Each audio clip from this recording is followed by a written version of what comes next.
Friends, இன்னைக்கு என்ன பார்க்க போகிறோம் அப்படின்னா தக்காளி பூண்டு ஊறுகாய் தான் பார்க்க போகிறோம். அதுக்கு என்னென்ன தேவை அப்படின்னு பார்த்தீங்கன்னா 1.5 கிலோ நல்லா பழுத்த தக்காளி எடுத்திருக்கோம். இது பார்த்தீங்கன்னா பூண்டு வந்து ஒரு 1/2 கிலோ அளவுக்கு உரித்து வச்சுருக்கேன். புளி வந்து ஒரு 100 கிராமு.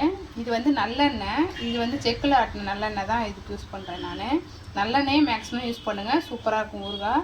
இது வந்து கட்டி பெருங்காயம் போட நல்லா வாசமாக இருக்கும். இது வந்து வெந்தயம், இது வந்து கல் உப்பு. அவ்வளோதான். இதுதான் நம்ம தக்காளி பூண்டு ஊறுகாய்க்கு தேவை. இப்போ நம்ம அடுத்து என்னென்ன செய்ய போகிறோம்னு ஸ்டெப் பை ஸ்டெப்பாக பார்க்கலாம். இப்போ அடுப்பை ஆன் பண்ணி இப்போ வந்து நம்ம கடாய் வச்சு கொஞ்சம் வந்து லைட்டாக சூடு எண்ணெய் கொஞ்சமாக வந்து நம்ம நல்லெண்ணெய் சேர்த்துக்கிறோம். நல்லெண்ணெய் வந்து ஒரு 3 ஸ்பூன் ஊற்றிட்டு இந்த கெட்டி பெருங்காயத்தை வந்து நம்ம நல்லா வறுக்க போகிறோம். இப்போ பார்த்தீங்கன்னா பெருங்காயம் வந்து நமக்கு நல்லா தெரியுது. நல்லா வறுத்தாச்சு. நம்ம போகிறோம் அப்படின்னா தக்காளியை வந்து இந்த காம்பு பகுதியை வந்து கண்டிப்பாக கட் பண்ணி கீழே போட்டுறணும். ஏன்னா இது போட்டால் தக்காளி சீக்கிரமாக நம்ம ஊறுகாய் வந்து கெட்டு போயிடும். அதனால் இதை கட் பண்ணி கீழே போட்டுறணும். இந்த இதை இப்படி எடுத்துடணும். இப்படி எடுத்துட்டோம்னா கொஞ்சம் பெருசாகவே கட் பண்ணிக்கலாம். ஏன்னா ஊறுகாய் தானே, அதுக்காக கொஞ்சம் இப்போ வதங்க தான் போகுது. அதுக்காக கொஞ்சம் பெருசாக தான் கட் பண்ண போகிறோங்க தக்காளியை. இப்போ வந்து நம்ம தக்காளியை வந்து பெருங்காயம் வதங்கியாச்சு. இப்போ நம்ம வந்து தக்காளி ஆட் பண்ணுறோம். இதில் தக்காளி போட்டாச்சு. நெக்ஸ்ட்டு வந்து நம்ம அந்த 100 கிராம் புளி இருக்கு இல்லையா, அதை வந்து இதில் வந்து நம்ம ஆட் பண்ண போகிறோம். நெக்ஸ்ட்டு பார்த்தீங்கன்னா கல் உப்பு. தக்காளி சீக்கிரமாக வதங்கிறதுக்காக நம்ம வந்து கல் உப்பு சேர்க்குறோம் இதில். இப்போ இது நல்லா நல்லா வதங்கி நமக்கு இந்த தக்காளி சட்னி நம்ம வதக்குவோம் இல்லையா, அந்த மாதிரி வரணும். இப்போ வந்து நம்ம வந்து வெந்தயம் இருக்கு இல்லையா, அதை வந்து நம்ம வறுக்க போகிறோம். வெந்தயம் 1 ஸ்பூனு. நெக்ஸ்ட்டு வந்து நம்ம வீடியோவில் வந்து நெக்ஸ்ட்டு பார்த்திங்கன்னா நான் கடுகு சொல்ல மறந்துட்டேன். அதனால் இப்போ கடுகு ஆட் பண்ணிக்கலாம் ஒரு 2 ஸ்பூனு. இப்போ இது ரெண்டையும் நல்லா வறுத்துரு நம்ம வந்து பொடியாக நுணுக்க போகிறோம். கடுகு வந்து பொரியிற சவுண்டு கேட்குதா. நம்ம வெந்தயமும் நல்லா வறுபட்டுருச்சு. நல்லா வாசனையாக வந்துருச்சு. அவ்வளோதான், கடுகு வறுத்துருச்சு. அது பார்த்திங்கன்னா இந்த சைடு தக்காளி நமக்கு வெந்துக்கிட்டு இருக்கு. கொஞ்ச நேரத்தில் தண்ணி வச்சிடும், கவலைப்பட வேணாம். நம்ம கொஞ்ச நேரத்தில் தண்ணி வச்சிருக்கோம். இப்போ நம்ம கடுகையும் வெந்தயத்தையும் நம்ம நல்லா பொடி பண்ணியாச்சு, மிக்சியில் அரைச்சாச்சு. நெக்ஸ்ட்டு பார்த்திங்கன்னா கொஞ்சம் பூண்டு அரைச்சிக்கலாம். நெக்ஸ்ட்டு பார்த்திங்கன்னா அந்த ஜார் கழுவுனா தண்ணி ஆயிரும். அதுக்காக இப்போ நம்ம பூண்டு வந்து ஒரு 400 கிராம் அளவு உரிச்சு வச்சுருக்கோம். இப்போ அதை என்ன பண்ண போகிறோம் அப்படின்னா ஒரு 100 கிராம் அளவுக்கு அரைக்க போகிறோம். ஏன் அரைக்க போகிறோன்னா குழந்தைங்க வந்து பூண்டெல்லாம் எடுத்து வச்சுருவாங்க. இப்போ நம்ம அரைச்சி பாதி போட்டு முழுசாக பாதி போட்டோம்னா எப்படினாலும் அந்த நமக்கு பூண்டு அரைச்சனால பசங்க சாப்பிட்ருவாங்க, தெரியாது. இப்போ இந்த மாதிரி ஜாரை கழுவலை, நான் அதிலே என்ன அரைச்சிக்கிறேன். இப்போ பார்த்தீங்கன்னா நம்ம நல்லா வதங்கிடுச்சு, நல்லா கெட்டியாயிடுச்சு. இப்போ நம்ம அவ்வளோதான், ஸ்டவ் ஆஃப் பண்ணியாச்சு. இது ஆறினோடனே அரைச்சிடலாம் மிக்சியில். இப்போ வந்து நம்ம இந்த கடாயை வச்சாச்சு. இப்போ வந்து ஒரு 150 அளவுக்கு நல்லா எண்ணெய் தாராளமாக ஊற்றிக்கலாம்.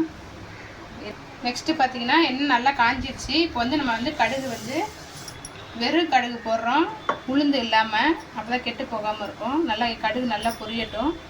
கடுகு வந்து நல்லா பொரிஞ்சிடுச்சு. இப்போ வந்து முழு பூண்டு இருக்கு இல்லையா, அது போடுறோம். இப்போ வந்து பார்த்தீங்கன்னா இப்போ வந்து இது வந்து அரைச்சி வச்ச பூண்டு, அந்த அரைச்ச விழுதை நம்ம சேர்க்குறோம்.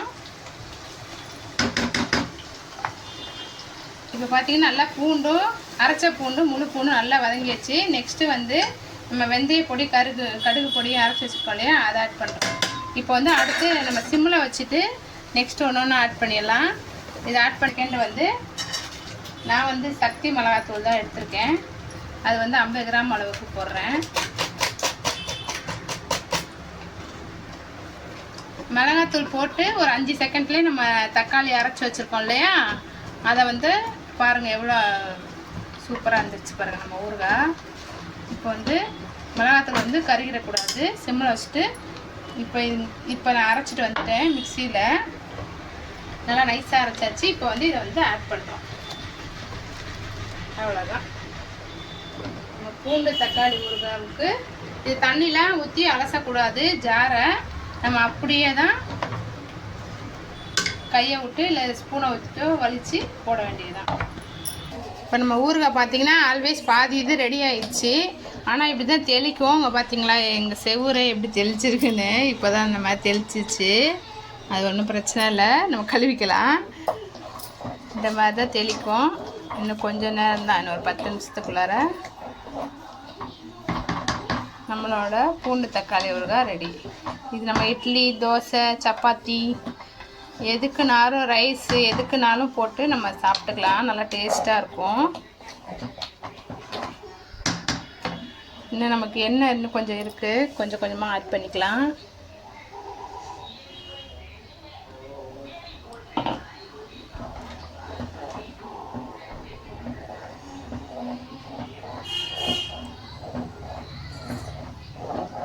பார்க்கும்போதே தெரியுது நல்லா எண்ணெய்லாம் நல்லா சூப்பராக பிரிஞ்சு நல்லா வந்திருக்கு. இந்த ஒரு 10 நிமிஷம் தான் ரெடி ஆயிரும். ரெடி ஆனோடனே கண்ணாடி பவுலில் போட்டு ஃப்ரிட்ஜில் வைக்கணும் கூட நம்ம அவசியம் இல்லை. வெளியவே வச்சாலும் 6 மாதத்துலேருந்து 1 வருஷத்துக்கு கூட கெடாது. இன்னும் பாருங்கள், இன்னும் டம்மு டிம்முன்னு வெடிக்கிற மாதிரி தான் இருக்குது. அது ஒன்றும் பிரச்சனை இல்லை. பார்த்திங்கன்னா நம்ம தக்காளி பூண்டு ஊறுகாய் ரெடி ஆயிடுச்சு. பார்த்திங்கன்னா எப்படி எண்ணெய் நம்ம எவ்வளோ எண்ணெய் ஊற்றினோமோ அது எல்லாமே பிரிஞ்சு வந்துடுச்சு. எண்ணெய் பிரிஞ்சுன்னா நம்மளோட தக்காளி பூண்டு ஊறுகாய் ரெடி ஆயிடுச்சு. பார்த்திங்கன்னா இப்படி தான் இருக்கணும். நல்லா எண்ணெய் பிரிஞ்சு நம்ம எவ்வளோ எண்ணெய் ஊற்றுறோமோ அது எல்லாமே இப்படி பிரிஞ்சு வந்துடணும். அப்போ தான் ஊறுகாய் வந்து கெடாமல் இருக்கும். எவ்வளோ சூப்பராக எப்படி கலர்ஃபுல்லாக இருக்குது பாருங்கள். பார்க்கும்போதே சாப்பிட்ணுன்னு தோணுது. ஓகே ஃப்ரெண்ட்ஸ், நீங்களும் வீட்டில் இது மாதிரி ட்ரை பண்ணி பாருங்கள். ரொம்ப ரொம்ப சிம்பிளானது தான் இது. இப்போ எலுமிச்சம்பழம் ஊறுகாய் அதுக்கெலாம் பதம் தேவை, இதுக்கெலாம் அந்த பதம் தேவை இல்லை. அதனால் எல்லாருமே முடிஞ்ச அளவு ட்ரை பண்ணுங்கள். ஓகே ஃப்ரெண்ட்ஸ், பிடிச்சிருந்துச்சின்னா லைக் பண்ணுங்கள், ஷேர் பண்ணுங்கள், கமெண்ட் பண்ணுங்கள், சப்ஸ்கிரைப் பண்ணுங்கள்.